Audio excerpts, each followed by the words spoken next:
নমস্কাৰ লোকসভাৰ নিৰ্বাচন পাৰ হৈ গ'ল আৰু অসমবাসীয়ে হিয়া উজাৰি বিজেপি নেতৃত্বাধীন চৰকাৰক মৰম দিলে আৰু আসনৰ ৰূপত পৰিৱৰ্তিত কৰিলে আৰু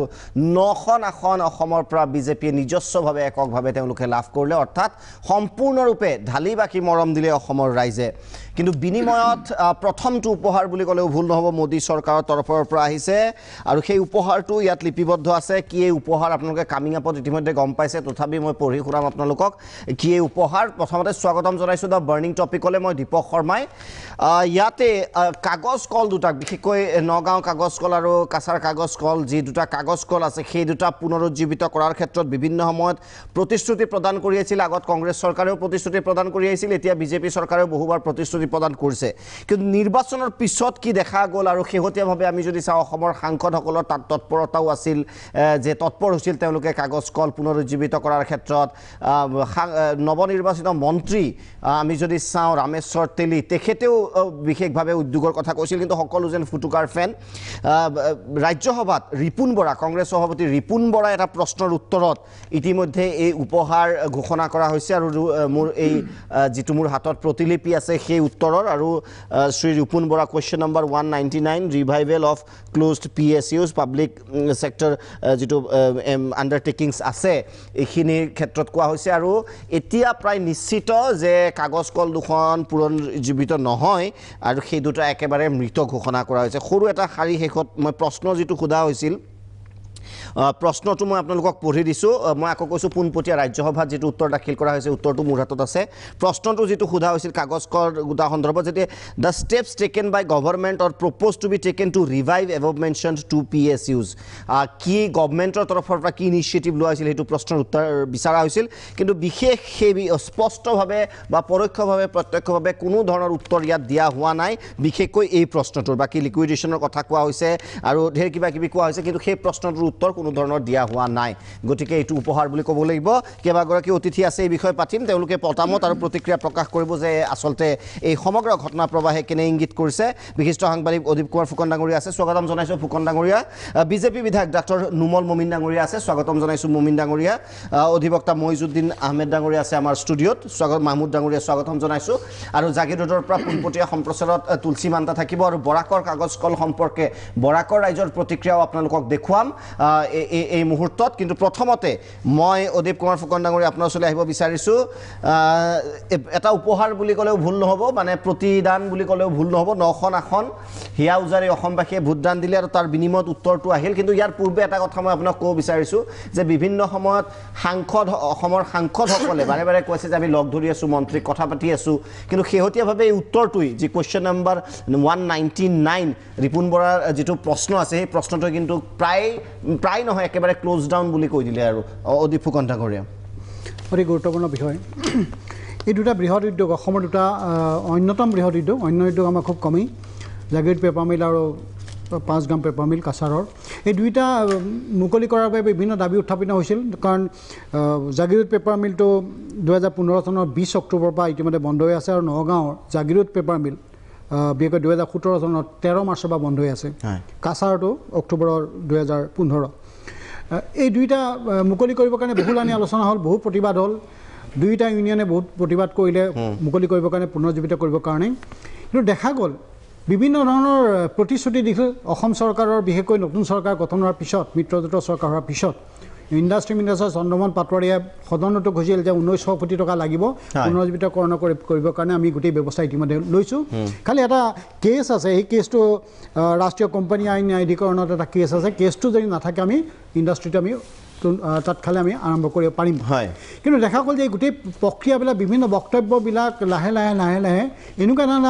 দীঘলীয়া কৰি দিয়া হ'ল আৰু এটা আজি ৰাজ্যসভাত কালি ৰাজ্যসভাত যি এটা প্ৰশ্ন উত্থাপন কৰা হ'ল তাতে গোটেই কথাটো স্পষ্ট হৈ পৰিল দুটামান কথা আলোচনা কৰাৰ বৰ প্ৰয়োজন এই প্ৰশ্নটোত যিটো কথা ৰাজ্যসভাত ৰিপুন বৰা ডাঙৰীয়াৰ প্ৰশ্নত হেভি ইণ্ডাষ্ট্ৰী মিনিষ্টাৰে যি বক্তব্য দিলে তেখেতে বিভিন্ন বক্তব্যৰ ভিতৰত এটা কথা তেখেতে ক'লে যে এটা সিদ্ধান্ত ইতিমধ্যে হৈছে যে 2 মে তাৰিখে নেশ্যনেল কোম্পানী ল এপিলেট ট্ৰিব্যুনেল তাত এটা তেওঁলোকে ক'লে যে এই ইণ্ডাষ্ট্ৰীটো চলাব নোৱাৰি এই ইণ্ডাষ্ট্ৰীটো লিকুইড কৰিব লাগিব দেউলীয়া ঘোষণা কৰা ইতিমধ্যে হৈছে সেইখিনিলৈকে কথাটো থাকিল কিন্তু 2 মে তাৰিখৰ ওপৰত যি বক্তব্য তেওঁ ৰাজ্যসভাত দিলে কিছুমান কথা অন্ধকাৰ ৰখা হ'ল 2 মে তাৰিখে হয় 2 মে তাৰিখে ৰাষ্ট্ৰীয় কোম্পানী আইন ন্যায়াধিকৰণে এই ইণ্ডাষ্ট্ৰিটোক দেউলীয়া বুলি ঘোষণা কৰা হ'ল কাৰণ দেউলীয়া বুলি ঘোষণা কৰাৰ আৰতো এটা কাহিনী আছে কাহিনীটো এইটো যে 2 মে তাৰিখে কেন্দ্ৰীয় চৰকাৰৰ অতিৰিক্ত চলিচিটৰ জেনেৰেলে ৰাষ্ট্ৰীয় কোম্পানী আইন ন্যায়াধিকৰণত দিয়া যি শপতনামা এই শপতনামাখন বৰ লক্ষণীয় বিষয় শপতনামাখনত স্পষ্টভাৱে আছে যে কেন্দ্ৰীয় চৰকাৰে এই দুইটা ইণ্ডাষ্ট্ৰি পুনৰ চলোৱাৰ ক্ষেত্ৰত বা পুনৰুজ্জীৱিতকৰণৰ ক্ষেত্ৰত কোনো সিদ্ধান্ত কেন্দ্ৰীয় চৰকাৰৰ হাতত নাই সেই কথাটো 2 মে তাৰিখে যি ক্ষেত্ৰত ৰাষ্ট্ৰীয় কোম্পানী আইন ন্যায়াধিকৰণৰ দিয়া যি শপতনামা কেন্দ্ৰীয় চৰকাৰৰ হৈ সেই শপতনামা স্পষ্ট কৰি দিলে 2 মে তাৰিখে আৰু সেইটোকে আলম লৈ পেলাই 2 মে তাৰিখে এই দুইটা ইণ্ডাষ্ট্ৰি দেউলীয়া বুলি ঘোষণা কৰা হ'ল ইয়াৰ পিছৰ কথাখিনি ৰাজ্যসভাত কিন্তু মন্ত্ৰীয়ে ওলাই কৰি গ'ল এইটো এটা ষড়যন্ত্ৰ যেন লাগে সেই কথাটো মই উনুকিয়াই দিব বিচাৰিছোঁ যে 2 মে তাৰিখৰ পিছত বৰাক কাছাৰ চুগা মিলৰ ইউনিয়নৰ ব্যক্তিয়ে এই ক্ষেত্ৰত এটা আকৌ নতুনকৈ এপিল কৰিছিল সেই এপিল কৰাৰ পিছত 29 তাৰিখে আকৌ একেখনেই NCLT-য়ে এই ৰাষ্ট্ৰীয় কোম্পানী আইন ন্যায়াধিকৰণে আকৌ এটা ঘোষণা কৰিলে তেওঁলোকে নতুনকৈ ক'লে যে ইণ্ডাষ্ট্ৰি দুটা বন্ধ কৰিব কেন্দ্ৰীয় চৰকাৰে নোৱাৰে ইণ্ডাষ্ট্ৰি দুটা চলাব লাগিব ইণ্ডাষ্ট্ৰিটো যেনেকৈ আছে তেনেকৈ চলাব লাগিব আৰু চলোৱা যদি কেনেকৈ নোৱাৰে তেওঁলোকে লাগিলে প্ৰাইভেটক দিয়ক বা ব্যক্তিগতকৰণ কৰক সেইটো তেওঁলোকৰ সিদ্ধান্ত কিন্তু চলাব লাগিব আজিৰ প্ৰায় কৰ্মচাৰীসকলে বেতন পাব লাগিব কৰ্মচাৰীসকলক নিয়োগ কৰিব লাগিব আৰু নতুন ব্যৱস্থা কৰিলে সেই কৰ্মচাৰীসকল নিয়োগ কৰিব লাগিব এইটো 29 মেৰ কিন্তু সিদ্ধান্ত আছে এইটো ইয়াতে ৰিফ্লেক্ট কৰা নাই 2 মেতে 29 মেটো ঢাকি ৰখা হ'ল তাৰ মানে 29 মেটো ঢাকি ৰখাৰ কথাটোৱে স্পষ্ট কৰে যে 2 মে তাৰিখে কেন্দ্ৰীয় চৰকাৰ হৈ পেলাই যিটো চৰকাৰৰ অতিৰিক্ত চলিচিটৰ জেনেৰেলে যি সিদ্ধান্ত দিছিল চৰকাৰ হৈ যে এই দুটা কোম্পানী দেউলীয়া পুনৰ্গঠন কৰা আমাৰ কোনো আঁচনি নাই গতিকে দেউলীয়া ঘোষণা কৰাৰ ক্ষেত্ৰত আমি তেওঁলোকে ক'বলগীয়া নাই গতিকে এই গোটেই কথা স্পষ্ট যে কেন্দ্ৰীয় চৰকাৰে শেহতীয়াভাৱে 30 মেৰ পিছত নতুনকৈ চৰকাৰ গঠন হোৱাৰ পিছত যি তেওঁলোকে সিদ্ধান্ত লৈছে 92টা ৰাজহুৱা খণ্ডৰ ইণ্ডাষ্ট্ৰিক তেওঁলোকে ইতিমধ্যে ব্যক্তিগতকৰণৰ যি সিদ্ধান্ত লৈছে বা বন্ধ কৰাৰ সিদ্ধান্ত লৈছে সেইটোকে হয়তো ৰাজ্যসভাই 29 মেৰ কথাখিনি ঢাকি ৰাখি 2 মেৰ কথাটো কৈ এই দুটা ইণ্ডাষ্ট্ৰি মানে এক প্ৰকাৰৰ ইচ্ছা যে নাই সেইটো স্পষ্ট হৈ পৰিছে মমিন ডাঙৰীয়া আপোনাৰ ওচৰত আহিব বিচাৰিছোঁ অধিকপন ডাঙৰীয়া খুব ধুনীয়া কথা এটা কৈছে যে 2015 চনৰ পৰা এই দুয়োখন কাগজ কল বন্ধ হৈছে 15 গতিকে যদি আমি গোটেইখিনি চাওঁ বিগত চৰকাৰৰ দিনত যিখিনি হেমাহি থকাৰ কাৰণে ইণ্ডাষ্ট্ৰিবিলাক লাহে লাহে মৰি গ'ল আৰু আজিৰ ডেটত এইখিনি পুনৰুজ্জীৱিত কৰিবলৈ কাৰণে আহ্বাবিলাক আহিছে তাৰ লগতে ছেকেণ্ড কথা হৈছে যিটো ট্ৰিবিউনেলত আপিল হৈছিলে এইটো ছাবজুডিচ এটা মেটাৰ তেখেতসকলে এতিয়া লিকুইডেশ্যনৰ কাৰণে এতিয়া NCIT-য়ে প্ৰপ'জ সেইটো কৰিলে তো আজি যিটো ৰিপ্লাই দিলে ৰিপুণ বৰা ডাঙৰীয়াই কংগ্ৰেছৰ যিহেতু ৰাজ্যসভাৰ সদস্য মই ভাবোঁ তেখেতসকলৰ দিনত কৰি যোৱা সেই এটা ভুল এই ইণ্ডাষ্ট্ৰিকেইটাত আজি এটা হাস্যকৰ কথা তেখেতসকলে এইটো ইণ্ডাষ্ট্ৰিটো ডুবাই থৈ গ'ল আৰু আজি ৰাজ্যসভাত তেখেতসকলে কুৱেশ্যনটো ৰেইজ কৰিছে মোৰ কথা হ'ল এতিয়া এই দুটা ইণ্ডাষ্ট্ৰি আপোনালোকে কৈ আছে আৰম্ভণি ৰিমাৰ্কত যে আমি উপহাৰ দিলোঁ এইটো ইণ্ডাষ্ট্ৰিকেইটা অসমৰ ৰাইজক বন্ধ কৰাৰ কাৰণে সেইটো সম্পূৰ্ণৰূপে ভুল অসম চৰকাৰে সম্পূৰ্ণৰূপে ইয়াত লাগি আছে মুখ্যমন্ত্ৰী ডাঙৰীয়া প্ৰধানমন্ত্ৰী ডাঙৰীয়াক আজি দুদিন আগত মেমৰেণ্ডাম এটা দিওঁতে এইটোৰ কথা উল্লেখ কৰিছে প্লাছ অসমৰ 9 গৰাকী সাংসদ হেভি ইণ্ডাষ্ট্ৰি মিনিষ্টাৰৰ লগত কথা পাতিছে ফাইনেন্স মিনিষ্টাৰৰ লগতো কথা পাতিছে পাতি পেলাই ইয়াৰ কাৰণে ব্যৱস্থা ল'বলৈ কাৰণে আগবাঢ়ি গৈ আছে আৰু এতিয়া কথা হৈছে লিকুইডেশ্যনটো কৰাৰ পিছত তাৰ পিছৰ পৰ্যায়টোত আহিব যে আমি প্ৰাইভেটাইজ কৰি পেলাই এইটো বস্তুবিলাক এই দুটা ইণ্ডাষ্ট্ৰি আমি ৰিভাইভ কৰিব পাৰিম কথা হৈছে কি এতিয়া আমি গভৰ্ণমেণ্ট ছেক্টৰত ৰাখিব নে এইটো প্ৰাইভেটাইজ কৰিব এইটোৱে আমাৰ কথাটো আহিছে যে যিহেতু গভৰ্ণমেণ্ট ছেক্টৰত ৰাখিবলৈ কাৰণে চৰকাৰৰ ধনৰ প্ৰয়োজন যিমানখিনি অপৰ্যাপ্ত ধন নাই বুলি কৈছে এইটোত তেতিয়াহ'লে আমি ডেফিনেটলি প্ৰাইভেট ছেক্টৰলৈ যাব লাগিব আৰু কথা হৈছে কি এই দুটা ইণ্ডাষ্ট্ৰিত চাকৰিয়ালসকল তেখেতসকলৰ যাতে পেটত লাট মাৰা নহয় এইটো কাৰণে ব্যৱস্থা ল'বলৈ কাৰণে আমি ইণ্ডাষ্ট্ৰিটো ৰিভাইভ কৰিব লাগিব আৰু কৰি পেলাই প্ৰাইভেটাইজেশ্যন কৰিলেও এই ব্যক্তিগত সংস্থানবিলাকে এই গোটেইকেইটা যিকেইটা আমাৰ চাকৰি কৰি আছে যাৰ বয়সে মানে এলাউ কৰে সেই সকলো ব্যক্তিকে আমি এটাত এংগেজ কৰিবলৈ কাৰণে আমি প্লেন কৰি আছোঁ আৰু মাননীয় মুখ্যমন্ত্ৰী ডাঙৰীয়া বাৰে বাৰে কৈ আছোঁ যে এইটো ইণ্ডাষ্ট্ৰি কেতিয়াও আমি হেৰি হ'ব নিদিওঁ যিমান যেনেকুৱা প্ৰচেষ্টা চলাব লাগে আমি কৰিম আৰু এইটো ৰিভাইভ কৰিম গতিকে প্ৰচেষ্টা চলি আছে ইমান আতংকিত হোৱাৰ প্ৰয়োজন নাই মই ভাবোঁ আমি অকণমান সময় লৈছে আৰু খুব গোটেই বস্তুটো ষ্টাডি কৰি পেলাই আমাৰ একদম ফহিয়াই মেলি কাম কৰিব লাগিব যাতে আমি ইয়াত আমাৰ যাতে ব্ৰেক নহয় এটা কথা ক'লোঁ আজি কালি গৈ পেলাই আকৌ পিছত 2 বছৰৰ পিছত নহ'ল তেনেকুৱা কথা আমি ক'ব খোজা নাই যাতে এইটোৰ এটা সলিউশ্যন ওলায় তাৰ কাৰণে অসম চৰকাৰে নিষ্ঠাৰে এইটোত আগবাঢ়িব নিশ্চয় আৰু মই এইবাৰ তুলাৰাম গগৈ ডাঙৰীয়া আছে অগপ দলৰ মুখপাত্ৰ কিন্তু ইয়াৰ আগতে মই এটা কথা মমিন ডাঙৰীয়াক মই এইটো সুধিব বিচাৰিছোঁ পুনৰ এটা প্ৰশ্ন স্পেচিফিকেলি কাৰণ কুৱেশ্যনটো মই আকৌ কৈছোঁ যে অন ৰেকৰ্ড যিহেতু মই কৈছোঁ কথাখিনি আপুনি নিশ্চয় চাইছে যে বি যিটো কুৱেশ্যন আছিল the steps taken by the government আপোনাৰ তাত আছে নিশ্চয় কপিটো আপুনি চাব স্পেচিফিকেলি মই যে কৈছোঁ উপহাৰৰ কথাটো কিয় কৈছোঁ যে the steps taken by the government or propose to be taken to revive the above mentioned to PSUs গতিকে কোনো ধৰণৰ তেওঁলোকৰ সেই সম্পৰ্কে ডাইৰেক্ট আনচাৰ নাই যে কি ষ্টেপ গ্ৰহণ কৰা হৈছে সন্দেহটো তাতে উপজিছে মোমন ডাঙৰীয়া সেই সম্পৰ্কে কিবা ক'ব নেকি ইয়াত এটা শব্দও নাই ৰিপ্লাইটোত সেই সম্পৰ্কে এইটো প্ৰপ'জটো এইটো কাৰণে আজি ডিছক্ল'জ আমি কৰি দিয়া নাই যে প্ৰাইভেটাইজেশ্যন কৰিব নাই গভৰ্ণমেণ্টে এইটো নিজৰ হাতত লৈ কৰিব এই দুটাৰ ভিতৰত যদি আমি এতিয়া ষ্টেপটো যিদিনাখনেই সিদ্ধান্ত হ'ব ডেফিনেটলি আমি ক'ম যে এইটো আইডাৰ প্ৰাইভেটাইজেশ্যন আৰু গভৰ্ণমেণ্টে আমি কণ্টিনিউ গতিকে এইটো কাৰণে আমি আপোনালোকক ক'বলৈ বিচাৰিছোঁ যে এইখিনিত যিটো প্ৰপ'জ টেকেন সেই একজেক্ট প্ৰপ'জটো আমি আজি ডেটত ক'ব পৰা নাই এইটো কাৰণে যে আমাৰ সিদ্ধান্তটো আমি চৰকাৰী খণ্ডতে ৰখা হ'ব না এইটো প্ৰাইভেটাইজ কৰা হ'ব ডেফিনেটলি আমি খুব সোনকালে ইয়াৰ আনচাৰো পাব ৰাইজে এইটো বৰ বেছি এটা আমি সময় অপেক্ষা কৰিব নিদিওঁ ৰাইজক নিশ্চয় গগৈ ডাঙৰীয়া আপোনাৰ ওচৰত আহিব বিচাৰিছোঁ কাগজ কল দুখন বিশেষকৈ আমি যদি চাওঁ যদি নগাঁৱৰ যিটো কাগজ কল কেৱল এটা উদ্যোগ নহয় উদ্যোগৰ মেইন যদি আমি দুটা কাৰ্য চাওঁ এটা হ'ল অৰ্থনীতিত সহায় কৰা এটা হ'ল গোটেই অৰ্থনীতিটোক এটা নতুন দিশত নিয়া কিন্তু বিশেষকৈ নগাঁও কাগজ কলটো কেৱল এটা উদ্যোগ বুলি মই অন্ততঃ নাভাবোঁ বা অসম গণ পৰিষদে হয়তো নাভাবে কেৱল এটা সাধাৰণ উদ্যোগ বুলি শেহতীয়া যিটো উত্তৰ ৰিপুণ বৰা ডাঙৰীয়া সহযোগী দল আপোনালোকে কি প্ৰতিক্ৰিয়া প্ৰকাশ কৰিব উত্তৰটোক লৈ বিশেষকৈ ৰাজ্যসভাত যিটো উত্তৰ দিয়া হ'ল প্ৰতিক্ৰিয়া চাওক আমি অসম গণ পৰিষদ দলে নগাঁও কাগজ কল যোগীঘোপা কাগজ কল কাছাৰ কাগজ কল আটাইকেইটা পুনৰুজ্জীৱিত কৰাৰ কাৰণে আমি ইতিমধ্যে আমাৰ যোৱা এক্সিকিউটিভ এখন হৈছিল এক্সিকিউটিভত আমি সিদ্ধান্ত লৈ চৰকাৰক জনোৱা এটা সিদ্ধান্ত লৈছোঁ আৰু নিতান্তই অসম গণ পৰিষদ দলে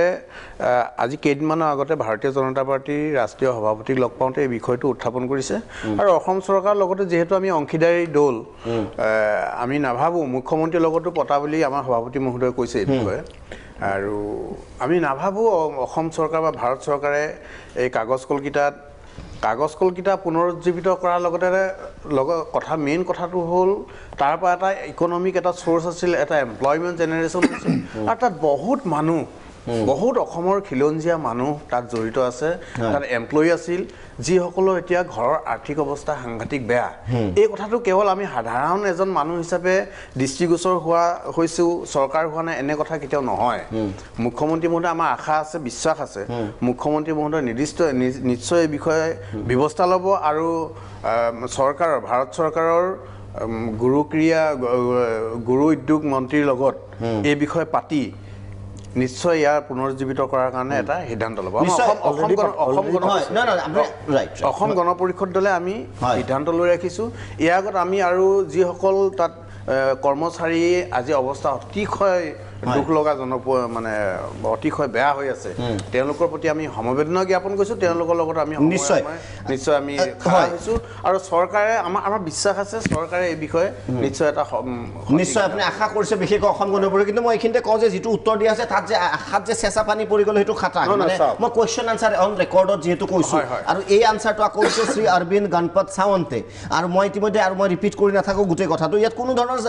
কোনো ধৰণৰ মেনশ্যন নাই মমিন ডাঙৰীয়া অৱশ্যে নিজস্বভাৱে ইণ্টাৰপ্ৰেট কৰি কৈছে যে আগতীয়া হৈছে কিন্তু 2/5/2019 গোটেই বিষয়টো শেষ কৰা হৈছে যে লিকুইডেশ্যন যিহেতু দিয়া হৈছে এই বিষয়ে আৰু কোনো কথা নাই কিন্তু যিটো ক'লে অদীপ ফুকন ডাঙৰীয়া যে তাৰ পিছত যিটো অৰ্ডাৰ দিছিল যে কোনো পধ্যে বন্ধ কৰিব নোৱাৰে সেইবোৰ একো মেনশ্যন নাই সেইবাবে সন্দেহ হৈছে যে আপোনালোকৰ আশাত চেঁচা পানী পৰি গ'ল ইতিমধ্যে নহয় আশাত চেঁচা পানী আচলতে আমাৰ বিশ্বাস আছে কেতিয়াও নপৰে আৰু ইকনমিক আমাৰ অৰ্থনৈতিক এটা মানে উন্নয়নৰ লগতে এই আটাইকেইটা কাগজ কলত মই আগতে কৈছোঁ বহুত হাজাৰ পৰিয়াল আমাৰ জড়িত হৈ আছে এই গোটেই হাজাৰ হাজাৰ পৰিয়ালৰ তেওঁলোকৰ সতি সন্ততিৰ পেটত কেতিয়াও অসম চৰকাৰে ভাৰত চৰকাৰে লাভ নোহোৱা ব্যৱস্থা কেতিয়াও নকৰে এই বিশ্বাস আমাৰ আছে আৰু এই দাবী আমাৰ মিত্ৰ গোষ্ঠী হ'লেও আমি এই দাবীও আমি চৰকাৰক এই লিকুইডেশ্যন মানে আশাত চেঁচা পানী পৰি যোৱাটো নুবুজায় লিকুইডেশ্যন কৰাৰ কাৰণে এইটো এটাই লাইনত গৈছে যে গভৰ্ণমেণ্ট ছেক্টৰত নাথাকি পেলাই ইট মে গ' টু প্ৰাইভেট ছেক্টৰ এইটোৱে হ'ব গতিকে সেইটো লিকুইডেশ্যনৰ সেইটোৱে এটা আমি আভাস পাইছোঁ যে লিকুইডেশ্যন যদি এইটো NCIT কৈছে যদি লিকুইডেশ্যন হয় দেন যে চৰকাৰী ফালৰ পৰা এক প্ৰকাৰ আত্মসমৰ্পণ মানে যে প্ৰাইভেট ছেক্টৰত যাব সেইটো যদি আপোনাৰ কথা আত্মসমৰ্পণ ডেফিনেটলি প্ৰাইভেটাইজেশ্যন কৰিলেও সেইটো গভৰ্ণমেণ্টৰে এটা অংশ হ'ব গভৰ্ণমেণ্টে এইটো প্ৰচেছটো ল'ব লাগিব তাৰপিছত এইটো প্ৰাইভেটাইজেশ্যন হ'ব কোনোবা এটা প্ৰাইভেট কোম্পানী আহি পেলাই মই চিধাই ল'ব নোৱাৰে ৰাইট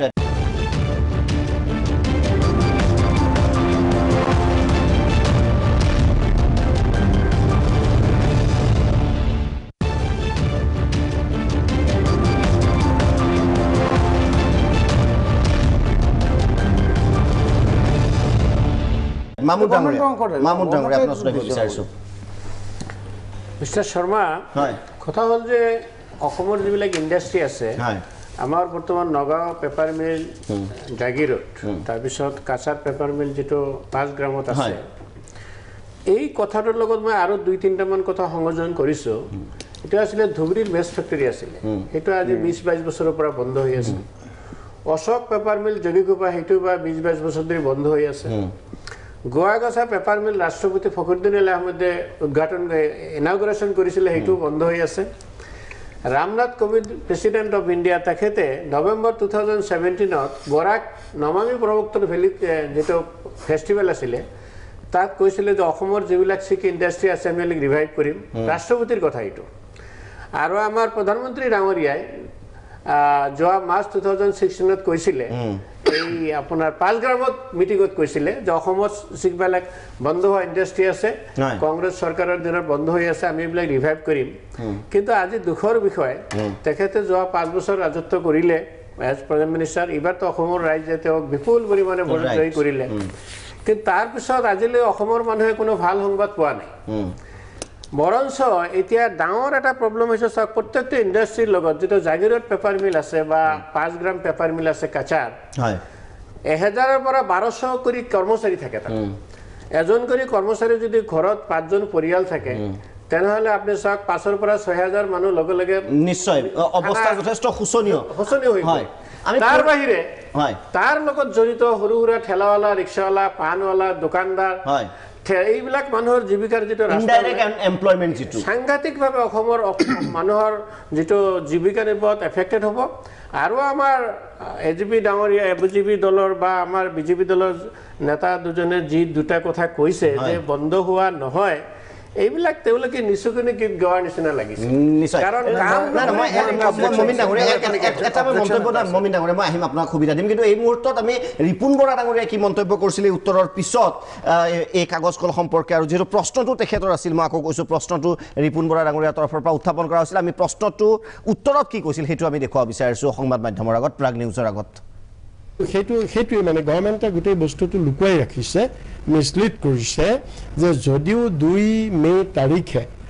NCLT-য়ে এটা অৰ্ডাৰ দিছিল যে এই কাগজ কল বন্ধ কৰিব লাগে বুলি তাৰপিছত তেওঁলোকৰ যি 2 কাগজ কলৰ যিটো employees association officer supervisor association তেওঁলোকে এপিল কৰিছে আৰু সেই এপিলত 29 মে তাৰিখে ক্লিয়াৰ অৰ্ডাৰ দিছে গভৰ্ণমেণ্টক যে এইটো অনগোয়িং চলাব লাগে গোয়িং অন হিচাপত এইটো চলাব লাগে আৰু যদি গভৰ্ণমেণ্টে প্ৰথমতে চলাব লাগে চলোৱাৰ পিছত যদি গভৰ্ণমেণ্ট ফেইল হয় তেতিয়া গভৰ্ণমেণ্টে ইয়াক চেল আউট কৰিব লাগে কিন্তু চেল আউট কৰোঁতে উইথ এমপ্লয়িজ কোনো এমপ্লয়িজক ছাটাই কৰিব নোৱাৰিব উইথ এমপ্লয়িজ যেনেকৈ আছে তেনেকৈ চেল আউট কৰিব লাগে এই অৰ্ডাৰটো দিয়াৰ পিছত কিন্তু তেওঁলোকে 1 মাহ সময় পাইছে এই অৰ্ডাৰটো গভৰ্ণমেণ্টে নিশ্চয় পাইছে কিন্তু পোৱাৰ পিছতো তেওঁলোকে মোৰ ৰিপ্লাইটোত এই অৰ্ডাৰটোৰ কথা উল্লেখ কৰা নাই লুকুৱাই ৰাখিছে গতিকে এহাতেদি তেওঁলোকে সদনক অৱমাননা কৰিছে পাৰ্লিয়ামেণ্টক অৱমাননা কৰিছে, মিছা কথা কৈছে, মানে এইটো কি বুলি কয় মিছলিড কৰিছে, বিপথে পৰিচালনা কৰিছে, সত্য কথা মানে ছাপ্ৰেশ্যন অফ ফেক্টছ, সত্য কথা তেওঁলোকে ঢাকি ৰাখিছে, লুকুৱাই ৰাখিছে। আৰু দ্বিতীয়তে ইয়াৰ পৰা এইটো প্ৰকাশ পাইছে যে গভৰ্ণমেণ্টৰ আচলতে ইণ্টেনশ্যনটো হৈছে এই কাগজ কল দুটা বন্ধ হৈ যোৱাটো, সেইটো ইণ্টেনশ্যন আছে কাৰণে তেওঁলোকে এই কথাবিলাক সদৰি কৰা নাইকিয়া। গোটেই বস্তুটো গভৰ্ণমেণ্টৰ বিজেপি গভৰ্ণমেণ্টৰ গোটেই ইণ্টেনশ্যনটো ওলাই পৰিছে। অৰ্থাৎ 5 গ্ৰাম কাগজ কল আৰু জাগিৰোড কাগজ কল এই দুটা পাব্লিক ছেক্টৰ আণ্ডাৰটেকিং আজি দীৰ্ঘদিন ধৰি অচল অৱস্থাত আছে। আৰু 2014 চনতো মোদী ডাঙৰীয়াই কৈছিল এইটো ৰিভাইভ কৰা হ'ব, স্পেচিয়েল পেকেজ দিয়া হ'ব। 16 চনতো কৈছিল ৰিভাইভ কৰা হ'ব, পেকেজ দিওঁ, কিন্তু তেওঁলোকে চব মিছা মাতি আছে, তেওঁলোকে নাই কৰা, নকৰে। আৰু সেই কথাটো মই যিটো প্ৰশ্ন সুধিছিলোঁ ৰাজ্যসভাত, আৰু সেই প্ৰশ্নৰ উত্তৰ যিটো যোৱাকালি গতিকে আছিল ৰিপুণ বৰাৰ মন্তব্য। সময় হৈছে এক চমু বাণিজ্যিক বিৰতি। দ্য বাৰ্ণিং টপিকত আমি উভতি আহিম বিৰতিৰ পিছত, যে প্ৰকৃতাৰ্থত এই দুটা কাগজ কলৰ ৰিভাইভ কৰিবলৈ, পুনৰুজ্জীৱিত কৰিবলৈ চৰকাৰৰ হাতত টকা নাই নে কিহৰ বাবে হোৱা নাই আচলতে, সেই সম্পৰ্কে উত্তৰ বিচাৰিম কিন্তু বিৰতিৰ পিছত।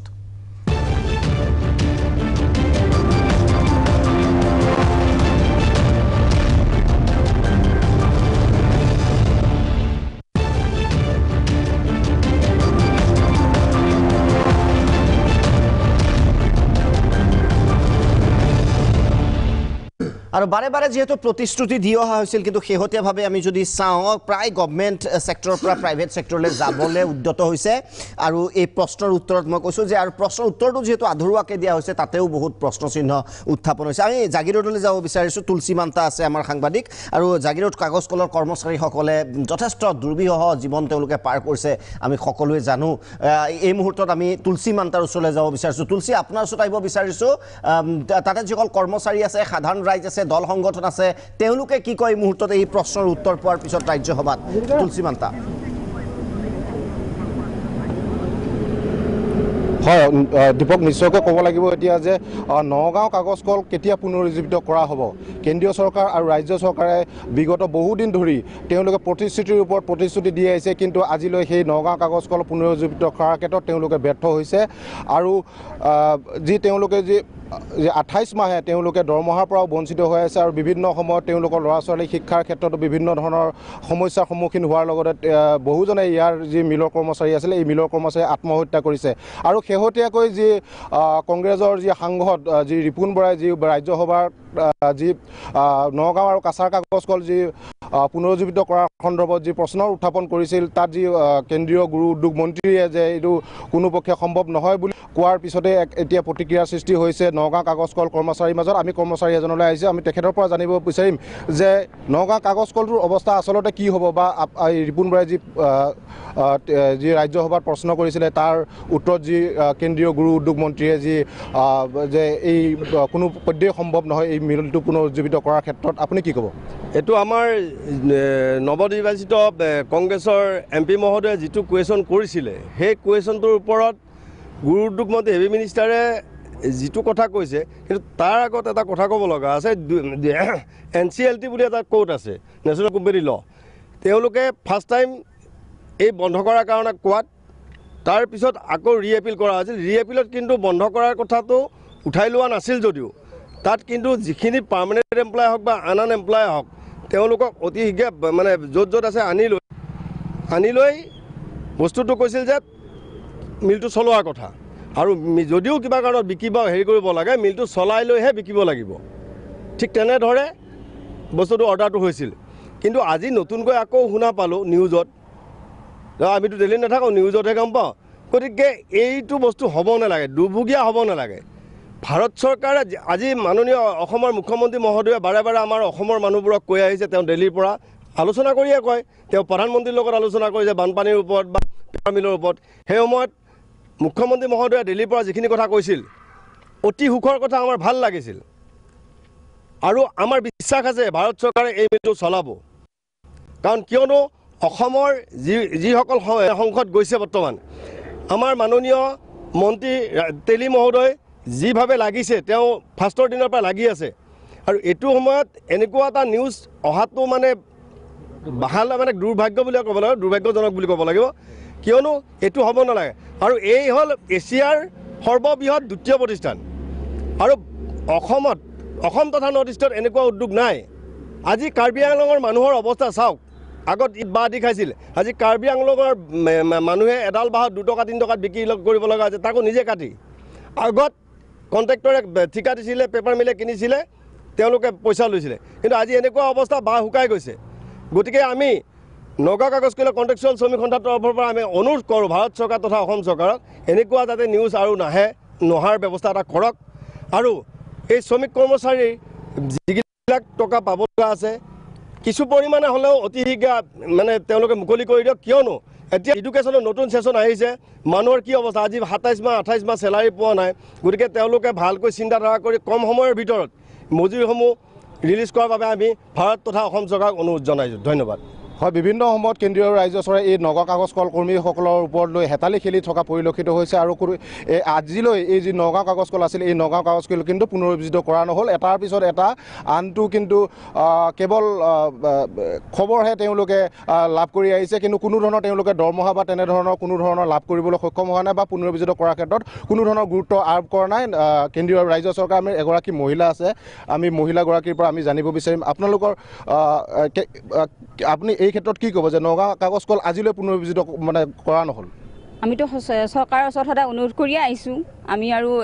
কিমান কান্দিলোঁ, কিমান কি কৰিলোঁ, আমাৰ চৰকাৰে বৰ্তমান এতিয়ালৈ আমাক শুনা নাই। কাৰণ আমি ল'ৰা কলেজত পঢ়াইছোঁ, ল'ৰাই পইচা খুজিলে আমাৰ চকুৰ পানী ওলাই যায়, ক'ৰ পৰা আমি পইচা কেনেকৈ মেনেজ কৰিম। আমি বহুত কান্দিছোঁ, বহুত কৈছোঁ।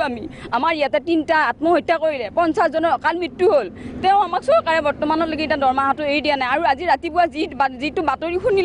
শুনিলোঁ আমি গোটেইবিলাকে, আমি কিন্তু আত্মহত্যা কৰিব মন গৈছে আমাৰ। এনেকুৱা বাতৰি আমাক যাতে কোনেও আৰু প্ৰচাৰ নকৰে, আৰু যাতে এনেকুৱা বাতৰি আমাৰ ওচৰলৈ নাহে, মই চৰকাৰৰ ওচৰত এই অনুৰোধ জনাইছোঁ।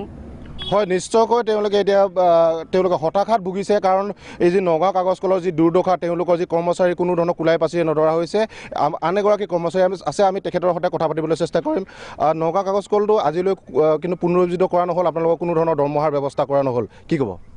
মাননীয় মুখ্যমন্ত্ৰী ডাঙৰীয়া আৰু লগতে আমাৰ মাননীয় বিত্তমন্ত্ৰী হিমন্ত বিশ্ব শৰ্মা আৰু আমাৰ লোকেল MLA মাননীয় মন্ত্ৰী হৈছে বৰ্তমান পীযুষ হাজৰিকা ছাৰক আমি অনুৰোধ জনাইছোঁ। তেখেতসকলে বহুত জোৰদাৰ চেষ্টা কৰিছে। আমি আমলিঘাটত আহোঁতে আমাৰ হিমন্ত বিশ্ব শৰ্মা ছাৰে আমাৰ আধা ঘণ্টা আমি তেখেতৰ লগত আলোচনা কৰিছোঁ। তেখেতে আমাক আশ্বাস দিছে আৰু সেই আশ্বাসৰ পৰিণতি স্বৰূপে আজি যি কেইজন নতুনকৈ সাংসদ জিকি গৈছে, ৰামেশ্বৰ তেলীৰ নেতৃত্বত, আমাৰ পীযুষ হাজৰিকা ছাৰৰ নেতৃত্বত এই যথেষ্ট সবলভাৱে হেভি ইণ্ডাষ্ট্ৰী মিনিষ্টাৰৰ ওচৰত গৈ পেলাই আমাৰ কথাখিনি নিবেদন কৰিছে যে সোনকালে অতি শীঘ্ৰে যাতে মিলটো চলায়। তো সেইকাৰণে এতিয়া আমি ভাবিছোঁ যে অসম চৰকাৰ যিটো নেতৃত্ব লৈছে আৰু ভাৰত চৰকাৰেও যিটো লৈছে, এই গোটেইখিনি খুব ভাল এটা সিদ্ধান্ত ল'বলৈ গৈ আছে। গতিকে অতি শীঘ্ৰে এই মিল চলিব বুলি আমাৰ আশাবাদী। আৰু আমি অত্যন্ত দুৰ্ভাগ্যজনকভাৱে ক'ব বিচাৰিছোঁ যে এনেধৰণৰ মিডিয়াৰ বাতৰিবিলাক প্ৰচাৰ কৰি ল'লে আমাৰ মানুহ এনেই হতাশ হৈ পেলাই আত্মহত্যা কৰিছে। গতিকে অতি শীঘ্ৰে আমাৰ ল'ৰা ছোৱালীক পঢ়িবলৈ অসুবিধা হৈছে, খাবলৈ অসুবিধা হৈছে। গতিকে অতি শীঘ্ৰে যে আমাৰ যি 90 কোটি টকা আছিলে ৰিলিজ কৰা যোৱা বছৰ আগষ্ট মাহতে ইণ্টাৰিম ৰিলিফ হিচাপে যদি এইখিনি ৰিলিজ কৰি দিয়ে, তেতিয়াহ'লে আমাৰ সকলোৰে ভাল হ'ব। আৰু ভৱিষ্যতে মানে আমাৰ এটা ষড়যন্ত্ৰ নিশ্চয় চলি আছে ভিতৰে। এক শ্ৰেণী বিচৰা নাই যে নগাঁও পেপাৰ মিল বা কাছাৰ পেপাৰ মিলটো চলক, কাৰণ বহুত দিনৰ পৰা এইটো ষড়যন্ত্ৰ চলি আছে। বিজেপিয়ে যিহেতু এতিয়া গাদী ভাৰ লৈছে। কি আপুনি ক'ব বিচাৰে নেকি যে এই যিটো নগাঁও কাগজ কলক লৈকে যিটো ষড়যন্ত্ৰ চলি আছে, এইটো ব্যক্তিগতকৰণৰ ষড়যন্ত্ৰ নেকি বাৰু? ব্যক্তিগতকৰণ নহয়, মিলটো যাতে যিহেতু বিভিন্ন ধৰণৰ ষড়যন্ত্ৰ কৰাপশ্যন কৰি পেলাই মিলটো ধ্বংস কৰা হ'ল। গতিকে এই কৰাপশ্যন যেতিয়া মিল চলিব, কৰাপশ্যনটো আকৌ আহিব, তেতিয়া বহুত মানুহৰ অসুবিধা হ'ব পাৰে। সেইকাৰণে তাৰমানে মিলটো যাতে নচলে তাৰ কাৰণে ষড়যন্ত্ৰত লিপ্ত হৈছে। আৰু আপোনালোকে দেখিছে যিসকলৰ নেতৃত্বত ইমান দিন ষড়যন্ত্ৰ চলিছিল, তেওঁলোকে এতিয়া আগভাগ লৈ পেলাই গোটেই কৰি আছে। গতিকে আমি ক'ব বিচাৰিছোঁ যে তেওঁলোকক আমি সকীয়াই দিওঁ। পেপাৰ মিলটো এতিয়া চেণ্ট্ৰেল গভৰ্ণমেণ্টৰ 100% শ্বেয়াৰ আছে। পেপাৰ মিলটো চলোৱাৰ ক্ষেত্ৰত গভৰ্ণমেণ্টে যি সিদ্ধান্ত ল'ব আমি মানিবলৈ বাধ্য। গতিকে তেওঁলোকে PPP মোডতে চলক বা গভৰ্ণমেণ্টৰ মোডতে চলক, যি মোডতে নচলক, মতে আমাৰ মানুহখিনি সকাহ পাব লাগে। কাৰণ আমাক বহাই গভৰ্ণমেণ্টে কেতিয়া দৰমহা নিদিয়ে। গতিকে মিল চলিব লাগিব, মিল চলিলেহে আমি নিপে উৎপাদন কৰি পেলাই আমি দৰমহা ল'ব বিচাৰোঁ। আৰু আমাৰ গাত এতিয়াও ইমান শক্তি আছে আমাৰ প্ৰত্যেকজন কৰ্মী নগাঁও পেপাৰ মিলৰ কথা কৈছোঁ পাৰ্টিকুলাৰলি আমাৰ প্ৰত্যেকজন মানুহে আমি মাইলষ্টন থিয় কৰি ৰাখিছোঁ আমাৰ এতিয়া মিনিৰত্ন আমি পাইছোঁ এই মিল চলাই পেলাই গতিকে আমাৰ এতিয়াও আমি শক্তিমন্ত হৈ আছোঁ আমি কাম কৰিবলৈ প্ৰস্তুত আছোঁ আমাৰ গভৰ্ণমেণ্টে অলপ সহায় কৰিব লাগে মিল চলাব লাগে আৰু যাতে আমাৰ উঠি অহা যিখিনি প্ৰজন্ম আছে সেই প্ৰজন্মখিনি ক'ত চাকৰি পাব আজি লাখ লাখ ল'ৰা ছোৱালী গৈ পেলাই বিভিন্ন প্ৰদেশত গৈ পেলাই আছেগৈ গতিকে তেওঁলোকক আমাৰ প্ৰধানমন্ত্ৰী ডাঙৰীয়াই নিজে ইয়াতে আশ্বাস দিছিলে যে আসাম का लड़का बाहर नहीं जाएंगे अपना माँ बाबा का साथ में इधर ही रहेंगे और यही इंडस्ट्री होगा पेपर मिल होगा जो कांग्रेस ने खराब किया है हम लोग चलाएंगे গতিকে আমি প্ৰধানমন্ত্ৰী ডাঙৰীয়াক অনুৰোধ তুলসীমান্তা আৰু বহু কেইগৰাকী লোক আছে তেওঁলোকে বৰ্তমান কেনেধৰণৰ দিন পাৰ কৰিছে আটাইৰে মন্তব্য ছুটিকে লওক তুলসীমান্তা আৰু বহু কেইগৰাকী দেখিছোঁ আমি পৰিয়ালৰ লোক তেওঁলোক আহিছে এই কাগজ কলৰ কৰ্ম সকলোৰে মতামত অকণমান ছুটিকে যদি লয় আমাৰ সুবিধা হ'ব ৰাইজে তেতিয়া গম পাব তেওঁলোকৰ মনত কি চলিছে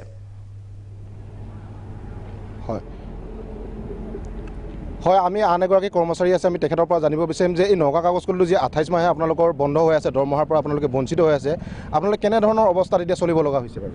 আমি মানে কেনেকুৱা অৱস্থাত চলিব লগা হৈছে আমি এতিয়া মানে ভাষাৰে বুজাব নোৱাৰোঁ বহুত কান্দিলোঁ বহুত ধৰ্ণা দিলোঁ বিশেষকৈ ল'ৰা ছোৱালীবিলাকক লৈ মানে স্কুল কলেজ যোৱালৈ বিশেষকৈ বেছি অসুবিধা হৈছে আজি এবছৰ নহয় 2 বছৰ হৈ গ'ল আমাৰ মানে পানীত হাত নচৰা অৱস্থা হৈছে কিন্তু এই মানে এইকেইদিনত আমি শুনি আছিলোঁ ভাল খবৰ এটা ভাল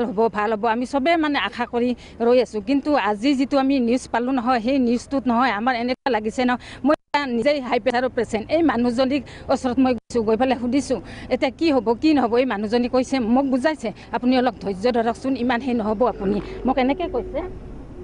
কিবা এটা হ'ব আপুনি আৰু তাৰপিছত মই মানুহটোক মই নিজে সুধিছোঁ কি হ'ব কোৱাছোঁ মই ভালকৈ বুজি নাপাওঁ কোৱাছোঁ তুমি কিয় ইমান অধৈৰ্য হৈছা কিবা এটা হ'ব নহয় পটককৈ এনেকুৱা কৰিব নোৱাৰে মিল কিবা এটা হ'ব সেনেকৈ কৈ আছে তাৰপিছত এতিয়া ল'ৰা ছোৱালীৰ মানে পৰীক্ষা চলি আছে সিহঁতৰ কেনেকুৱা অৱস্থা হ'ব হাফেলি পৰীক্ষা চলি আছে আমি মাক দেউতাকে যদি ইমান চিন্তাত থাকোঁ কিন্তু আমি সেই মাক দেউতাকৰ দেখিলে সেয়া ল'ৰা ছোৱালীৰ কি অৱস্থা হ'ব আজি মোক ল'ৰাই কৈছে অ' মা তোমাৰ প্ৰেছাৰ উঠিব মোৰ পিছে বিচনীখন লৈ গৈছে তোমাক মই বিচি দিওঁ মই বিচনাত বহি থাকা মোক এনেকৈ কৈছে মই হ'ব দিয়া তুমি পঢ়িব যোৱা তোমাৰ পৰীক্ষা চলি আছে নহয় কালি তাত বিজ্ঞানৰ পৰীক্ষা আছে এনেকুৱা পৰিস্থিতি হৈছে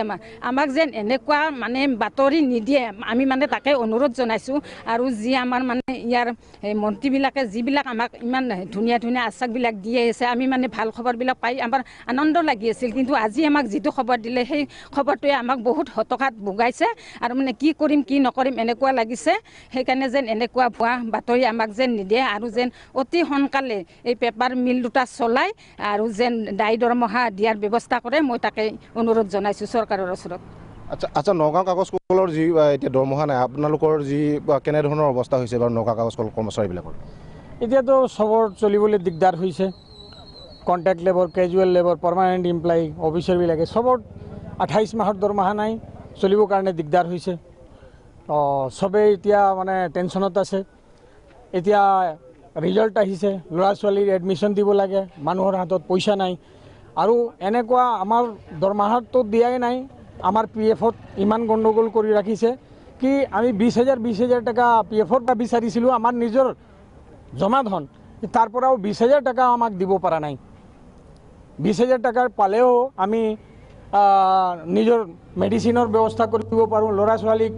স্কুল কলেজ যাবৰ কাৰণে ফিজ দিব পাৰোঁ কিন্তু এইটোও আমি আমাৰ নিশ্চয় অদীপ কন্যাগুৰি আপোনাৰ ওচৰত আহিব আপোনাৰ মুমিন ডাঙৰীয়া আপুনি যথেষ্ট তেতিয়া ৰিপ্লাই এটা দিব বিচাৰিছিল মই আপোনাৰ ওচৰত আহিছোঁ তাৰপিছত মই ফুকন ডাঙৰীয়াৰ ওচৰলৈ যাম আমাৰ এই যি মামুন ডাঙৰীয়াই ক'লে যে প্ৰধানমন্ত্ৰী নৰেন্দ্ৰ মোদী ডাঙৰীয়াৰ 5 বছৰ কালত একো ভাল খবৰ অসমে নাপালে সেইটো মই একমত নহয় তেখেতৰ লগত নুমলীগড় ৰিফাইনাৰীত আমি চাবলৈ গ'লে যদি 3 গুণা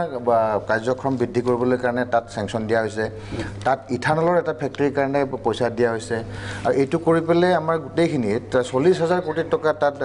চেংচন কৰা হৈছে গতিকে সেইটো সত্য নহয় তেখেতে যি কৈছে আৰু ৰিপুণ বৰা ডাঙৰীয়াই যিটো লম্ফজম্ফ কৰি আছে এতিয়া এইটো আজি এছেম্বলি কৰে এইটো হাস্যকৰ কাৰণ কংগ্ৰেছৰ দিনতে এই ইণ্ডাষ্ট্ৰীকেইটা ডুবাই থৈ গ'ল আজি তেওঁ এইটো প্ৰুভ কৰিবলৈ বিচাৰিছে যে বিজেপিৰ কাৰণে এইটো হৈছে তেনেকুৱা ধৰণৰ এটা তেওঁ মন্তব্য হেৰি কৰিছে তেখেতসকলে এটা কংগ্ৰেছৰ এইটো এটা নিয়ম যে চেকা লগা কাপোৰটো বেলেগক পিন্ধাই দিব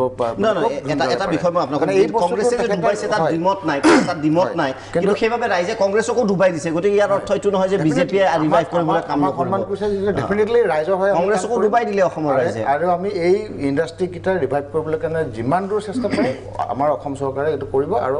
আমি এইটো এছুৰেঞ্চ দিব বিচাৰিছোঁ আজি ৰাইজক আমাৰ জাগিৰোড যিসকল ৰাইজ এজন ব্যক্তিয়ে খুব ভাল কথা কৈছিলে তাৰ গতিকে আমি এছুৰেঞ্চ দিব বিচাৰিছোঁ যে এই ইণ্ডাষ্ট্ৰীকেইটা হ'ব আৰু ইয়াত তাৰ কাৰণে কোনো আপোনালোকে শংকিত হ'ব নিশ্চয় ফুকনৰ প্ৰতিশ্ৰুতি ঠিকে আছে আৰু সেইভাৱে যিটো তৎপৰতা দেখা গৈছিল অসমৰ 10 গৰাকী সাংসদে গৈ লগ ধৰিছে ৰামেশ্বৰ তেলী ডাঙৰীয়াই লগ ধৰিছে কিন্তু এটা কথা স্পষ্ট হ'ল যে পলিচি মেকিঙত যদি এই আনচাৰটো ফাইনেল হয় আৰু ডেফিনেটলি ৰাজ্যসভাত দিয়া আনচাৰ পলিচি মেকিঙত যেতিয়া নীতি নিৰ্ধাৰণ কৰা হয় আমাৰ সাংসদসকলৰ আগত যি ভূমিকা সেয়া এতিয়াও আছে বিশেষ এওঁলোকে ইণ্টাৰফেয়াৰ কৰিব নোৱাৰে কিন্তু যদি বন্ধ কৰিম বুলি কয় বন্ধ কৰিব ইয়াত এওঁলোকে যে বিশেষ একো কৰিব নোৱাৰে দীপুকন ডাঙৰীয়া সেইটো এটা কিন্তু প্ৰুভ হ'ল আকৌ এবাৰ নাই এটা কথা ভাল হৈছে যে এমপিসকলে একেলগে গৈ মাত মাতিছে কিন্তু সেই যিখন স্মাৰক পত্ৰ দিলে তাত কি ক'লে তাত ক'লে যে ইণ্ডাষ্ট্ৰীকেইটা চলাব লাগে পিপিপি স্কিমত চলাওক বা প্ৰাইভেটক দিয়ক কিন্তু তেখেতসকলে প্ৰথমতে ক'ব লাগিছিল ৰাজহুৱা খণ্ডতে থাকক কাৰণ ৰাজহুৱা খণ্ডতে থাকক সেই কথাটো এইকাৰণে ক'ব লাগিছিল কাৰণ 29 তাৰিখে যিহেতু ৰাষ্ট্ৰীয় কোম্পানী আইন ন্যায়িকৰণে সেই কথাটো প্ৰথম কৈছে যদি ৰাজহুৱা খণ্ডত চলাব নোৱাৰে তাৰপিছত কথাটো আহিব এইখিনি সেইটো এটা বেলেগ বিষয় কিন্তু মই অন্য এটা দীঘলীয়া কথা উনুকিয়াই থ'ব বিচাৰিছোঁ মানুহৰ সন্দেহটো কিয় হৈছিল 2016 চনৰ 27 মাৰ্চত যেতিয়া বৰাকৰ কালাইন গাঁৱত প্ৰাইম মিনিষ্টাৰে প্ৰতিশ্ৰুতি দিছিল যে এই ইণ্ডাষ্ট্ৰী আমি চলামি এই ইণ্ডাষ্ট্ৰী চলিব লাগিব ইণ্ডাষ্ট্ৰী বা মানুহ এপইণ্টমেণ্ট হ'ব লাগিব এই ইণ্ডাষ্ট্ৰী বৰাকটিত চলিব লাগিব আপোনালোকে চাব যে 2016 চনৰ 27 মাৰ্চত জাগিৰোড পেপাৰ মিল চলি আছিল জাগিৰোড পেপাৰ মিল চলি বন্ধ হৈছে 2017 চনৰ 13 মাৰ্চত গতিকে 16 চনত তেখেতে বৰাকটো চলাম বুলি কোৱাৰ পিছত এবছৰ পিছত জাগিৰোডটো বন্ধ হ'ল সেই সময়ছোৱাত জাগিৰোডটো চলাবৰ কাৰণে কোনো ধৰণৰ ব্যৱস্থা গ্ৰহণ নকৰিলে কিয় দ্বিতীয় কথা যদি আমি চাওঁ যে 2017 চনৰ 3 ফেব্ৰুৱাৰী তাৰিখে 2017 চনৰ 3 ফেব্ৰুৱাৰী তাৰিখে হিন্দুস্তান পেপাৰ কৰ্পৰেশ্যন লিমিটেডে এই গোটেই ইণ্ডাষ্ট্ৰীটো বন্ধ কৰাৰ সিদ্ধান্ত লৈছিল আৰু 2017 চনৰ 15 ফেব্ৰুৱাৰী তাৰিখে দিনৰ 11টা বজাত কলিকতাত থকা তেওঁলোকৰ হেড অফিচৰ কাৰ্যালয়ত তেওঁলোকে নিবিদা গ্ৰহণ কৰিবৰ কাৰণে প্ৰস্তুতি আৰম্ভ কৰিছিল গতিকে এই প্ৰচেছটো সম্পূৰ্ণ বন্ধ কৰি ব্যক্তিগতকৰণ কৰাৰ প্ৰচেষ্টা চলি আছে এই চলি আছে 2017 চনৰ 3 ফেব্ৰুৱাৰীৰ পৰা তেওঁলোকৰ বোৰ্ডত আনকি সিদ্ধান্ত হৈছে এই বোৰ্ডত সিদ্ধান্ত তেওঁলোকে হৈছে 2018 চনৰ 27 জানুৱাৰীত তেওঁলোকৰ সঞ্চালক মণ্ডলীয়ে ঘোষণা কৰিছে তেওঁ যে 227টা প্ৰতিষ্ঠানক তেওঁলোকে দিব আছে 808 কোটি টকা বিষয়া কৰ্মচাৰী দিব আছে 591 কোটি টকা আৰু অন্যান্য বিত্তীয় প্ৰতিষ্ঠানক আছে 241 কোটি টকা আৰু এইখিনি মিলাই পেলাই প্ৰায় 1995 কোটি টকা দি এই গোটেই কথাটো হয় ব্যক্তিগতকৰণ কৰিব পাৰে নহ'লে পুনৰুজ্জীৱিতকৰণ কৰিব পাৰে এই গোটেই কথা তেওঁলোকে তথ্যখিনি দিয়াৰ পিছত যোৱা 2টা বছৰ কিন্তু চৰকাৰে এই গোটেই কথাত পুনৰ গঠন কৰিবৰ কাৰণে কোনো ধৰণৰ পুনৰুজ্জীৱিত কৰিবৰ কাৰণে কোনো ব্যৱস্থা প্ৰকৃতাৰ্থত কৰা নহ'ল আৰু প্ৰকৃতাৰ্থ গ্ৰহণ কৰা নহ'ল কাৰণে এইটো ৰাষ্ট্ৰীয় কোম্পানী আইনৰ তলে গুচি গ'ল আৰু কোম্পানী আইনত গুচি যোৱাৰ পিছত কৰ্মচাৰীবিলাকে যদি প্ৰতিবাদ নকৰিলেহেঁতেন 29 তাৰিখৰ ৰিজাল্টটো নাহিলেহেঁতেন 2 মে তাৰিখৰ সিদ্ধান্তটো হয় এইটো ফাইনেল যিটো ইয়াত লিপিবদ্ধ যিটো আছে কিন্তু আন এটা কথা মই কৈছোঁ আমি মানুহে এই যে কৰ্মচাৰীসকলে কৈছে মানে বেতন পোৱা নাই আপুনি চাব 2018 চনৰ 27 আগষ্টত 2018 চনৰ 27 আগষ্ট তাৰিখে লোকসভা আৰু বিধানসভা দুইখন সদনত লোকসভা ৰাজ্যসভা দুইখন সদনত সিদ্ধান্ত হ'ল যে এই কৰ্মচাৰীসকলে চলি থাকিবৰ কাৰণে অন্ততঃ এককালীন হিচাপে 90 কোটি টকা চেংচন কৰা হ'ল এটা প্ৰশ্নটো হ'ল 2018 চনৰ 27 আগষ্টৰ পৰা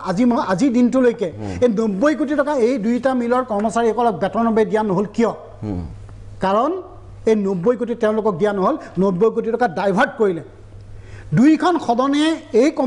কৰ্মচাৰীসকলে বাবে বেতনৰ কামে লোৱা 90 কোটি টকা অনুমোদন জনোৱা টকা কি কাৰণে গভৰ্ণমেণ্টে ডাইভাৰ্ট কৰিলে তাৰ কাৰণে মই যে এটা স্পীকাৰগৰাকী দায়িত্ব আছিল স্পীকাৰ দুইখন সদনৰ স্পীকাৰে ক'ব লাগিছিল নিশ্চয় যে এই পইচাটো কৰ্মচাৰীসকলৰ বাবে এইটো ডাইভাৰ্ট কৰিব নোৱাৰে এই ডাইভাৰ্ট কৰাৰ কথাটো স্পষ্ট কৰিল এই দুইটা কোম্পানীটো ইণ্ডাষ্ট্ৰী চলাব বিচৰা নাই আৰু কৰ্মচাৰীসকলৰ ভৱিষ্যত নিৰাপত্তাৰ ক্ষেত্ৰতো এওঁলোকৰ কোনো দায়িত্ব নাই মই কথাটো উনুকিয়াই থ'ব নিশ্চয় বিৰতিৰ সময় হৈছে আৰু 90 কোটি যিটো আপুনি কৈছে যে 90 কোটি কিয় মুকলাই দিয়া নাই ডাঙৰ প্ৰশ্ন আৰু সেইখন চৰকাৰৰ বাবে য'ত কোৱা হয় যে বিকাশৰ অন্যতম এটা বুলেট ট্ৰেইনত গতি কৰিছে ভাৰতীয় অৰ্থব্যৱস্থা তেনে এখন চৰকাৰে মাত্ৰ 90 কোটি মই কৈছোঁ যে আপোনাৰ মোৰ কাৰণে কেতিয়াও মাত্ৰ হ'ব নোৱাৰে কিন্তু এখন যি আকৌ কৈছোঁ যে উন্নয়নত বুলেট ট্ৰেইনত গৈ থকা এখন চৰকাৰৰ বাবে 90 কোটিটো আচলতে মাত্ৰই হয় কিন্তু এই সাধাৰণ লোকসকলৰ জীৱন পৰিৱৰ্তন হ'ব 90 কোটি মাত্ৰ টকাৰে কিন্তু দিয়া কিয় হোৱা নাই সিদ্ধান্তৰ পিছতো বিৰতিৰ পিছত উভতি আহিম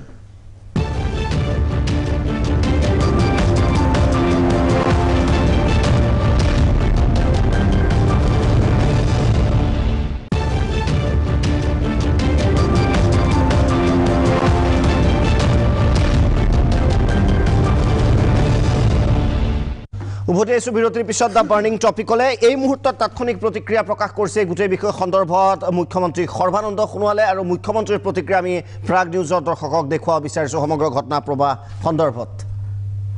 বিষয়টোত ৰাজ্য চৰকাৰ সকলো সময়তে আমি ইতিবাচক দৃষ্টিভংগী হাতত লৈ কামখিনি আগবঢ়াৰ নিমিত্তে আমি প্ৰয়াস কৰি আহিছোঁ আৰু বিষয়টোত ৰাজ্য চৰকাৰে আগন্তুক দিনত সেই মানসিকতাৰে দুইটা কাগজ কলত কাম কৰা ৰাইজৰ ভৱিষ্যতৰ প্ৰতি লক্ষ্য ৰাখি আমি পদক্ষেপ ল'ম আৰু সেয়া আছিল মুখ্যমন্ত্ৰীৰ তাৎক্ষণিক প্ৰতিক্ৰিয়া শেষবাৰৰ বাবে পুনৰ আমি তুলসী মান্তাৰ ওচৰলৈ যাব বিচাৰিছোঁ কাৰণ এই মুহূৰ্তত আমি বহি ষ্টুডিঅ'ত টক শ্ব' কৰি আছোঁ এচি ৰুমত ঠিকেই আছে কিন্তু সেইসকল ভুক্তভোগীৰ বাবে বাৰে বাৰে প্ৰতিশ্ৰুতি দিওঁ যিহেতু বিফল হৈছে আৰু এই খবৰটো খুব সন্তোষজনক খবৰ নহয় এই উত্তৰটো যদি আমি ধৰি লওঁ তেনেহ'লে আমি পুনৰ তুলসী মান্তাৰ ওচৰলৈ যাব বিচাৰিছোঁ তেওঁলোকৰ মনৰ কথা চৰকাৰক জনাব বিচাৰিছোঁ তুলসী মান্তা আপোনাৰ ওচৰলৈ আহিব বিচাৰিছোঁ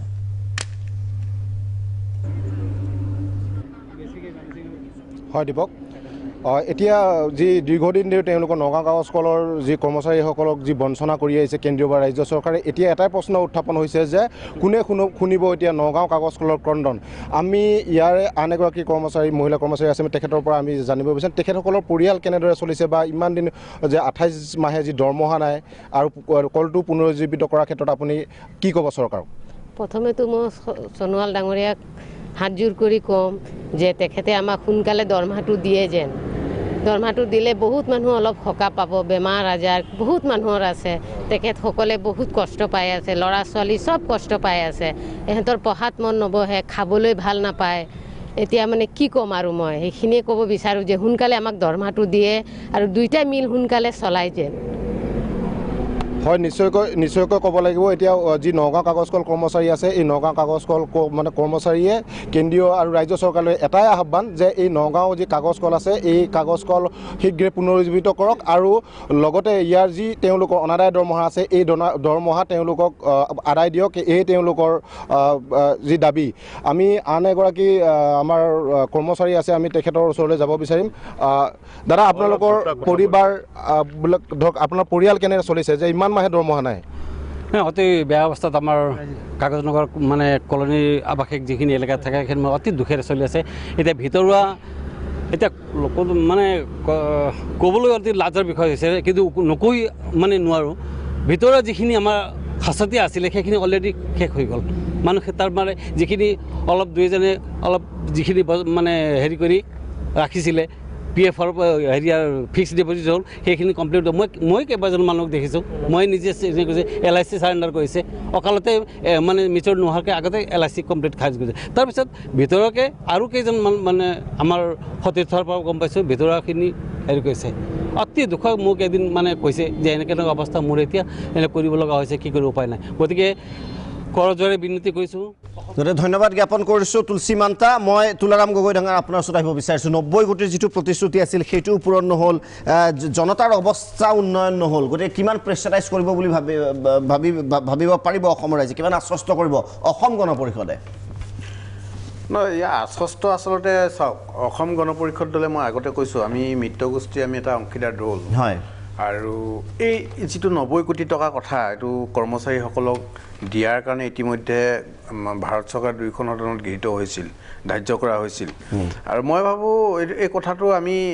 অসমৰ ৰাইজে বিশেষকৈ অসম চৰকাৰে ভাৰত চৰকাৰৰ ওচৰত এইটো খুব আৰ্জি পেছ কৰিব লাগে অতি সোনকালে কাৰণ এই 90 কোটি টকাটো যদি কৰ্মচাৰীসকলক দিয়ে কৰ্মচাৰীসকলৰ অৱস্থা কি এইটো বৰ্ণনা কৰি থকা উচিত নহয় বৰ দুখ লাগে আমি নিজে বহুত দুখীয়া ঘৰৰ ল'ৰা গতিকে বুজি পাওঁ ল'ৰা ছোৱালী পঢ়া শুনা খৰচটো নহ'লে ল'ৰা ছোৱালী ঘৰত ভাত খাবলৈ অৱস্থাটো নহ'লে কি অৱস্থা হয় এইটো নিজে আমি ভুক্তভোগী বুজি পাওঁ গতিকে মই ভাবোঁ ভাৰত চৰকাৰে নিশ্চয় এইসকলৰ প্ৰতি সদয় হ'ব আৰু অসম চৰকাৰে এইটো ফলপ্ৰসূ এটা ব্যৱস্থা ল'ব আমি অসম গণ পৰিষদ দলেও চৰকাৰৰ লগত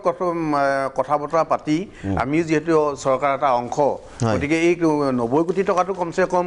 বিষয়টো মীমাংসা নোহোৱালৈকে সমস্যাটো সমাধান নোহোৱালৈকে এই 90 কোটি টকাটো অতি সোনকালে কৰ্মচাৰীসকলক মানে প্ৰদান কৰি পেলাই কৰ্মচাৰীসকলৰ এটা সকাহ আনিবৰ কাৰণে এটা ব্যৱস্থা গ্ৰহণ কৰিব লাগে এই কথাটো আমি অসম গণ পৰিষদ দলৰ ব্যৱস্থা ল'ম নিশ্চয় মাহমুদ ডাঙৰীয়া মিষ্টাৰ শৰ্মা ইয়াত কিছুমান কথা আছে প্ৰথম কথা হ'ল যে আমাৰ কৰ্মচাৰীসকলৰ যে দুৰ্দশাৰ কথা তেওঁলোকে কৈছে একেবাৰে সঁচাকৈ মৰ্মান্তিক চৰকাৰে এইটো চাব মই এইটো শুনিবলৈ পাইছোঁ যে মাহে মাহে বোলে তেওঁলোকৰ দৰমহাৰ শ্লিপ বনোৱা হয় কিন্তু তেওঁলোকে দৰমহা নাপায় এতিয়া কথা হৈছিলে কিছুদিন আগতে এটা গভৰ্ণমেণ্টৰ এটা প্ৰস্তাৱ আছিলে যে আপোনাৰ 800 crore এটা প্ৰপ'জাল লৈছিলে যে এইটো চেণ্ট্ৰেল গভৰ্ণমেণ্টে এটা ৰিভাইভ দ্য চিক ইণ্ডাষ্ট্ৰিজ আৰু এবাৰ লৈছিলে 1000 crore সেইটো প্ৰাইভেট আৰু পাব্লিক ছেক্টৰ আণ্ডাৰটেকিঙৰ মাজত কৰিব এটা দুইটাৰ মাজত এটা সমিল মিল কৰিব আৰু তাৰ কাৰণে তেওঁলোকে এডভাৰটাইজ কৰিছিলে যে 49% শ্বেয়াৰ গভৰ্ণমেণ্টে দিব আৰু বাকীবিলাক প্ৰাইভেট আৰু পাব্লিক ছেক্টৰত যাব সেইটো তেওঁলোকে একো নকৰিলে এতিয়া কথা হ'ল যে নৰেন্দ্ৰ মোদী ডাঙৰীয়াই তেখেতে কৈছিলে যে 2 crore এমপ্লয়মেণ্ট দিব এতিয়া যি এমপ্লয়মেণ্ট যিবিলাক আছে সেইবিলাকো যোৱাৰ পথত ইণ্ডাষ্ট্ৰি ইষ্ট টেক পলিচি যিটো আছিলে তাৰ আণ্ডাৰত এটা আছিলে যে নৰ্থ ইষ্টত তেওঁলোকে ইণ্ডাষ্ট্ৰি কৰিব আৰু মানুহবিলাকক ৰোজগাৰৰ ব্যৱস্থা দিব এতিয়া নতুন ইণ্ডাষ্ট্ৰিটো বাদেই দিয়ক নতুন এমপ্লয়মেণ্ট জেনেৰেশ্যন বাদেই দিয়ক যিসকল আছে সেইবিলাকে যোৱাৰ পথ নিশ্চয় গতিকে আমি আহ্বান কৰিম অসম চৰকাৰে ভাৰত চৰকাৰে মিলি অসমৰ এই যিবিলাক ৰুগীয়া ইণ্ডাষ্ট্ৰি আছে অকল এই দুটাই নহয় বাকী অন্যান্য য'ত আছে ধুবুৰীত আছে গুৱাহাটীত আছে বৈঠামাৰীত আছে আপোনাৰ নোৱাপাৰা নতুন ইণ্ডাষ্ট্ৰিৰ প্ৰতিশ্ৰুতি আছে কিন্তু পুৰণা ইণ্ডাষ্ট্ৰিখিনিও এতিয়ালৈ থানথিপ লগা নাই গতিকে ডাঙৰ প্ৰশ্ন চিহ্ন এই মুহূৰ্তত সদিচ্ছা কিমান আছে সময় হৈছে বিৰতিৰ পিছত আমি উভতি আহিম দ্য বাৰ্নিং টপিকলৈ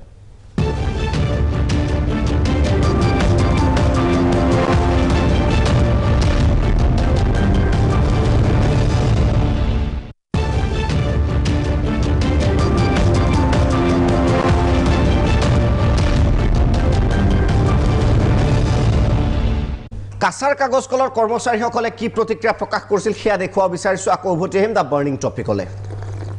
অসমৰ সৰ্ববৃহৎ দুখন কাগজ কল বন্ধ কৰাৰ শেষ পেৰেকটো পুতি দিলে কেন্দ্ৰীয় চৰকাৰ মাজতে এটা আশাৰ সঞ্চাৰ দেখিছিল যে পেপাৰ মিলটো আকৌ পুনৰুজ্জীৱিত হ'ব কিন্তু যোৱাকালি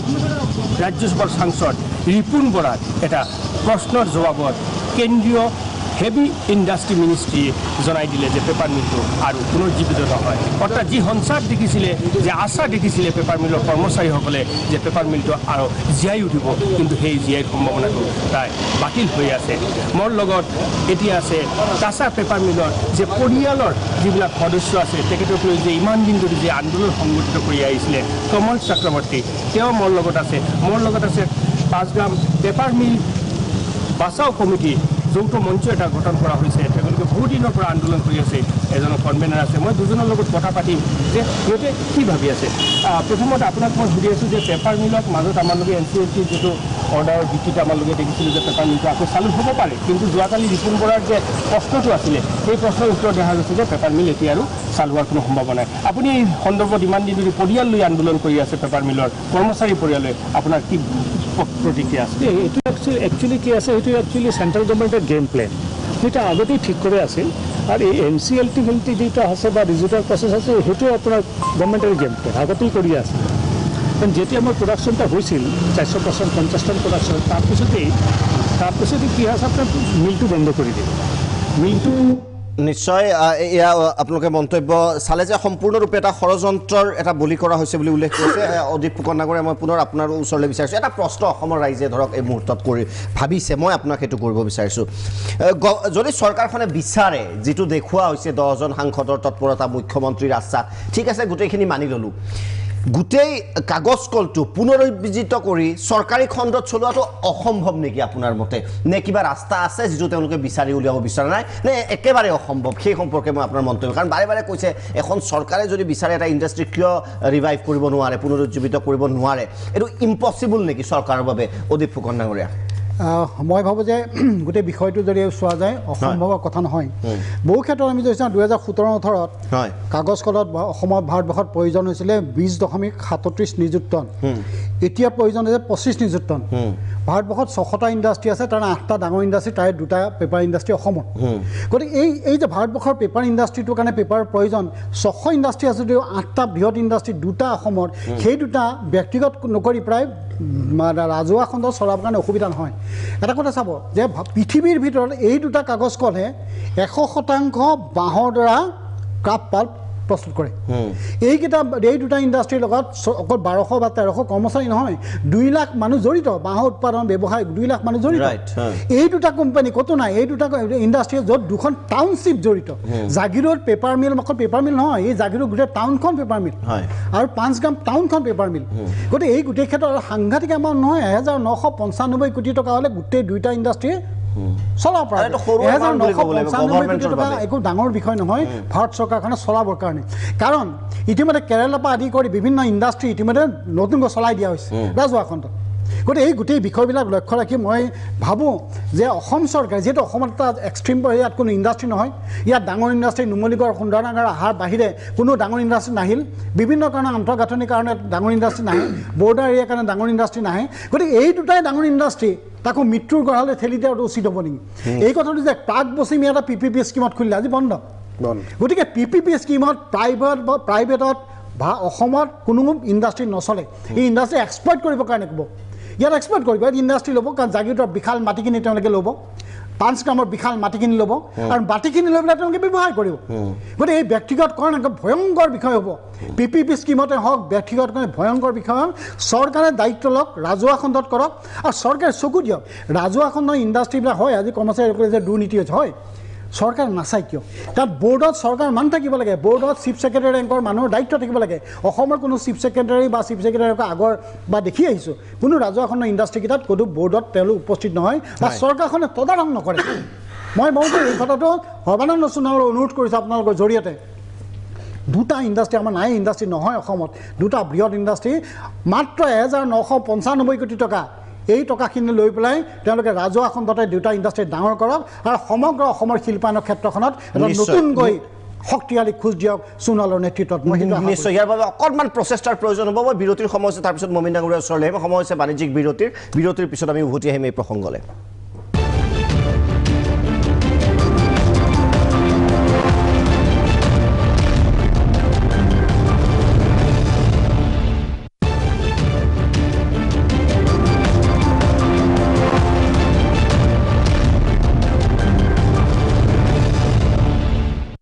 বিৰতিৰ পিছত বিধায়ক মমিন ডাঙৰীয়া আপোনাৰ ওচৰলৈ আহিব বিচাৰিছোঁ হয় বহুখিনি বস্তু একুমুলেট হৈছে মই এটাকে মই ক'বলৈ অলপমান টাইম দিলে ভাল হ'ব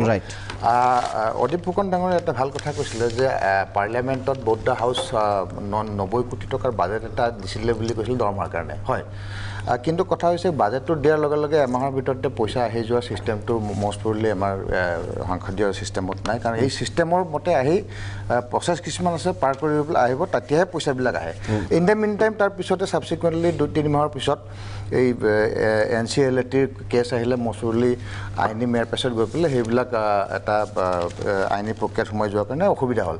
মোৰ দুখ লাগে এই যিসকল এমপ্লয়ী কাৰণ মই নিজে চাকৰি কৰি আছিলোঁ মাহৰ দৰমহাটো পাবলৈ কাৰণে আমি ৰখি থাকোঁ যে এইটো দৰমহা পোৱাৰ পিছতে আমি কাম কৰিম আৰু তেখেতসকলে 28 মাহ দৰমহা নাই পোৱা কিমান অসুবিধা হৈছে সেইটো মই বুজি পাইছোঁ